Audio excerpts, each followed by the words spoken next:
Salut, bienvenue sur cette nouvelle vidéo sur la chaîne Quad 9 Coaster. Cette année, j'ai décidé de reprendre les vidéos et j'ai commencé avec la première, celle où je vous parlais du Mime et l'étoile. J'ai quasiment la semaine d'après été découvrir en direct le spectacle sur le parc, mais j'ai jamais sorti la vidéo. Du coup, j'avais des rushs de moi découvrant le spectacle du Mime et l'étoile que j'avais jamais utilisé, et je me suis dit que pour boucler la boucle sur cette fin d'année, ça pouvait être cool de faire mon feedback du spectacle un petit peu après, 8 mois après. Donc cette vidéo, c'est ma découverte du spectacle du Mime et l'étoile, et mon avis.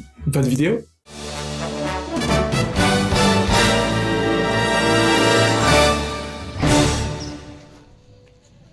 Bonjour les amis, nous sommes au Puy du Fou aujourd'hui, on va découvrir le Mime et l'étoile.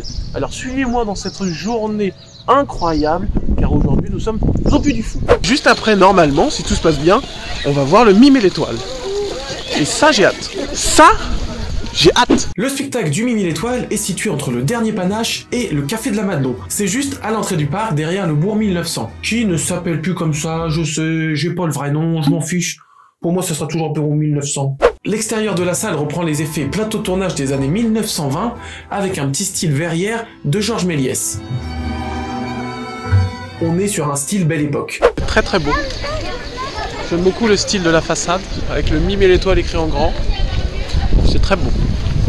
Pour l'instant, je suis conquis par l'extérieur. Et je ne suis pas encore rentré à l'intérieur. L'intérieur, c'est le bazar. Vous êtes sur un plateau de tournage qui se prépare pour un tournage. Les décors sont pas finis d'être peints, il y a des cordes de partout. On peut apercevoir à l'étage les costumes, des pinceaux, des boîtes, des contrepoids. Il y a même une affiche gigantesque du Mime et l'étoile à l'entrée. C'est clairement en intérieur ma partie préférée pour rentrer dans une salle de spectacle. Si on compare au Dernier Panache et au Mousquetaire de Richelieu, celle-là est ultra fournie en détails, j'adore. C'est beau, c'est très beau, et ça sent bon. À tout à l'heure. La scène est magnifique, ça fourmille de détails de partout. Il y a des props de cinéma, du bruit, du son, ça sent bon, ça sent le bois. On ne sait pas où donner de la tête, c'est vraiment super beau. On a mangé, mais on a surtout été voir le Mime et l'étoile. Alors, ça sera mon avis à chaud, c'est très impressionnant. Techniquement, ça pète le cerveau d'imaginer qu'ils aient pu penser à faire ça. Non, vraiment, il est... si vous aimez un peu le mood belle époque, tout ça, je pense que vous allez être servi, mais fois 1000. Les artistes de ce spectacle sont hyper talentueux. Déjà, c'est le premier spectacle du Puy du Fou avec des dialogues en live. Si on enlève le Dernier Panache avec les enfants qui parlent et toutes les exceptions des balades scéniques à pied, bon, vous avez compris ce que je voulais dire. Les acteurs donnent l'impression que c'est facile de se déplacer dans le travelling. On reparlera du travelling, hein. Ils sont partout pour donner vie à cette petite rue française des années 1920. Ça fourmille de détails.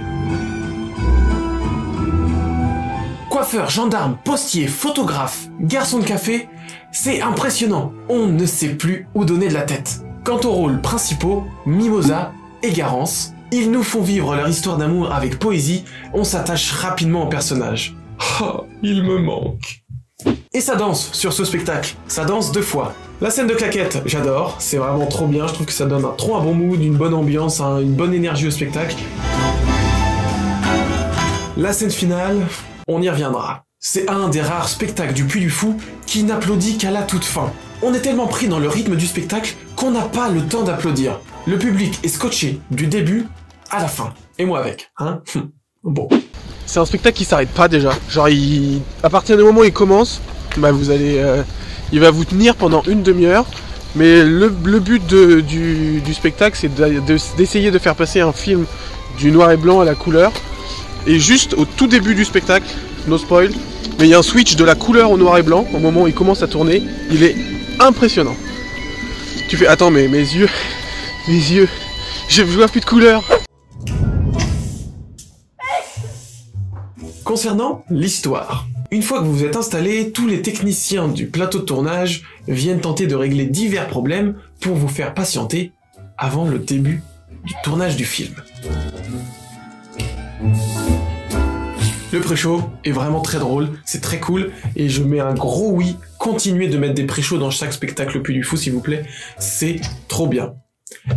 Et celui-là en particulier, avec la petite musique là. Après le pré-show, le réalisateur du film, Gérard Bidault, vient à notre rencontre et il nous explique qu'il a un rêve. Que pour lui, le cinéma peut passer de noir et blanc et muet à parlant et coloré si deux acteurs tombent éperdument amoureux devant l'œilleton de sa caméra. On a des rêves, hein, chacun un petit peu différents. Bon bah Gérard, lui, c'est ça. Ce jeune réalisateur fait donc appel à Mimosa et Garance. Mimosa, c'est un mime de cirque tzigane. Magicien, mime, grimaceur, clown, bref, vous avez compris. Et Garance, elle, c'est une étoile montante du cinéma. Tout les oppose, et pourtant ils vont se rencontrer. Mimosa va tout faire pour tenter de séduire Garance. Il va utiliser tous les tours de magie qu'il a dans ses manches. Et croyez-moi, Mimosa des tours de magie, il en a plein. Dans ce spectacle, on parle d'amour, de cinéma, mais pas que. C'est touchant, surprenant, et même triste par moments. On passe par plein d'émotions, amenées avec subtilité dans cette douce folie. Presque toutes amenées avec subtilité. On va essayer de le revoir demain pour voir, parce que vraiment il y a 1000 choses à voir. Mais vraiment, fort. Genre, à quoi est-ce que je pourrais le comparer? Je peux pas le comparer. Le dernier panache, il se passe beaucoup de choses, mais t'arrives à peu près à visualiser tout ce qui se passe. Là, il se passe tellement de choses à la minute que, en fait, t'es comme ça, tu fais putain, j'ai loupé 8 trucs. Donc il faut le voir plusieurs fois, je pense, pour vraiment prendre la mesure de ce truc-là. Il se passe un nombre de trucs à la minute sur ce spectacle. Les effets spéciaux et la technologie, c'est ce qu'on se demande. Comment est-ce qu'il fonctionne ce spectacle? C'est quoi les points forts du Mime et l'Étoile? La scénographie est folle. Le travelling, c'est une folie. Le décor défile avec les acteurs devant, vous donnant l'impression de vous déplacer sur une rue de plus de 2 km de long. C'est vraiment ultra impressionnant. La rue ne s'arrête jamais. Forcément, on est sur un film d'époque noir et blanc, donc le spectacle est en noir et blanc. Mais pas dès le début. Au début, nous avons les couleurs qui disparaissent aux actions pour laisser place au noir et blanc. Et c'est un de mes passages préférés de ce spectacle. La première fois que je l'ai vu en vrai, j'ai pété mon crâne. Ça fonctionne hyper bien et c'est ultra impressionnant à voir de ses propres yeux. On n'a pas de lunettes, pas d'écran, et pourtant ça marche. On a de la projection sur ce spectacle, du vidéo mapping. On a beaucoup de projections. Mais c'est réalisé avec une telle prouesse qu'on l'oublie très rapidement. Et tout au long du spectacle, cet effet de vieille bobine de film devient normal. La projection permet également de faire apparaître le texte des personnages quand ils parlent, comme sur les films d'époque. Je trouve que cet effet est super bien.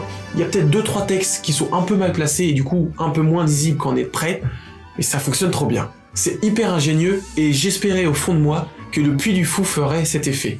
Vous l'avez fait, super, on enchaîne, prochain spectacle. Pour finir, dans ce spectacle, il y a du drone. Ouais, il y a du drone en intérieur sur le spectacle Le Mime et l'Étoile. Je vous dis pas où, quand, mais bon, la scène est ultra magique, poétique, bref. Vous avez vu quelques images, vous savez de quoi je parle. Je peux pas le classer pour l'instant dans mon top. Je vais attendre d'être redescendu, d'avoir... Parce que là c'est aussi la nouveauté qui fait ça, donc quand je serai redescendu, je le reclasse dans mon top.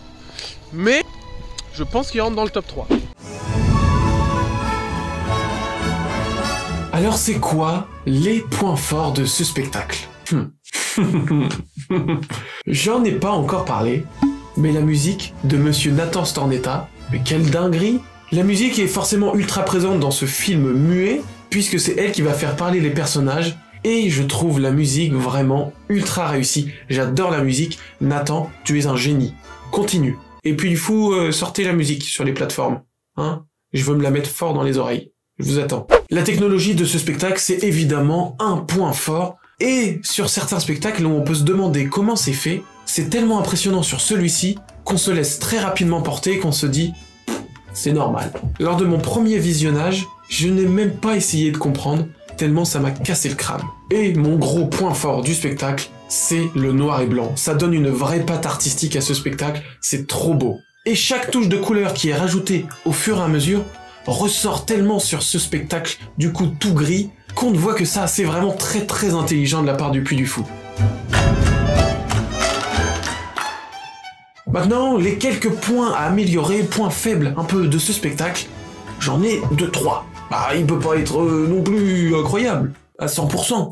Il faut quand même qu'il ait un peu de... Faut le descendre, parce que sinon après ils vont prendre la confiance là-haut, et ils vont nous sortir que des folies comme ça. Non, je peux pas le permettre. On a une dignité tout de même. La couleur disparaît, mais vous vous en doutez, elle va revenir. Et le retour de la couleur est beaucoup moins marquant que sa disparition. Alors que pour moi, je pensais que ça serait le climax du spectacle. C'est amené comme le climax du spectacle, mais ça marche moins bien que la disparition des couleurs. Ce qui est dommage. Ça passe tellement vite que la plupart des gens passent à côté et on enchaîne directement à quelque chose. Alors que c'est le rêve du gars, quoi, de faire revenir la couleur. Il faut qu'on s'attarde plus sur le retour de la couleur dans le spectacle. Je suis tellement déçu qu'il n'y ait pas eu un petit passage dans la ville entière en couleur, où on peut revoir tous les habitants en couleur, etc. Là, la couleur arrive et paf, on passe à autre chose. Pour moi, c'est un call raté, il y avait quelque chose à faire à ce moment-là. Ça rejoint un petit peu la couleur, c'est sur les scènes finales. La scène de danse à la fin, bah ouais, moi ça fait un peu... C'est dommage parce qu'en soi la scène de danse est cool, mais après tout ce qui vient juste de se passer avant, toute cette montée en puissance, je trouve qu'on redescend un petit peu sur le rythme du spectacle, et je trouve ça tellement dommage. Mais la danse en utilisant les tapis, c'est vraiment trop cool, et en vrai la danse en elle-même est vraiment très bien. C'est juste que je trouve que à ce moment-là, après tout ce qui s'est déjà passé, je trouve ça beaucoup en dessous de ce qu'ils auraient pu faire. Et pour terminer, on peut parfois se perdre dans l'histoire entre ce qui est le tournage, ce qui n'est pas le tournage, ce qui est le film et pas le film. Si on essaie de se concentrer un peu là-dessus, on est complètement perdu. En vrai, si vous le voyez une fois, on s'en fiche, ça gêne pas du tout la compréhension. Mais si on prend le temps de réfléchir, il y a 2-3 trucs où on comprend pas trop pourquoi ça se passe. Pour conclure, les gros points de ce spectacle. La musique est folle, la technologie est incroyable, c'est une proposition visuelle ultra forte et ça va vous marquer. C'est un spectacle chargé en émotions, ça m'a fait pleurer. Et il y a un seul spectacle au monde qui pouvait se vanter d'avoir fait ça, c'était le dernier Panache. Maintenant ils sont deux, c'est le dernier Panache et le Mime et l'Étoile. Il faut aller voir le Mime et l'Étoile. C'est génial, je m'en lasse pas. Sur la saison 2023, j'ai pu voir 7 fois le Mime et l'Étoile, et si j'avais pu le voir 15, je l'aurais vu 15 fois. Foncez, foncez, foncez voir ce spectacle, ne vous installez pas trop près, milieu de salle, c'est parfait, et vous allez en prendre plein les yeux. Dites-moi dans les commentaires de cette vidéo votre avis sur ce spectacle du Puy du Fou, sur le Mime et l'Étoile.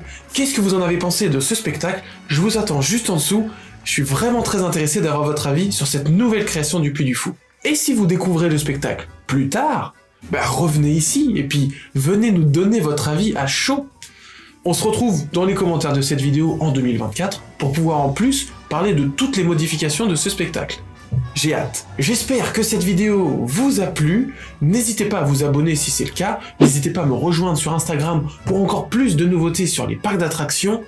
On se retrouve très vite, très bientôt. Je vous invite à mettre un petit j'aime, un petit commentaire, s'abonner, la cloche de notification, bref, vous connaissez la recette. On se retrouve très vite pour de nouvelles vidéos. C'était Antonin pour la chaîne Quad9Coaster.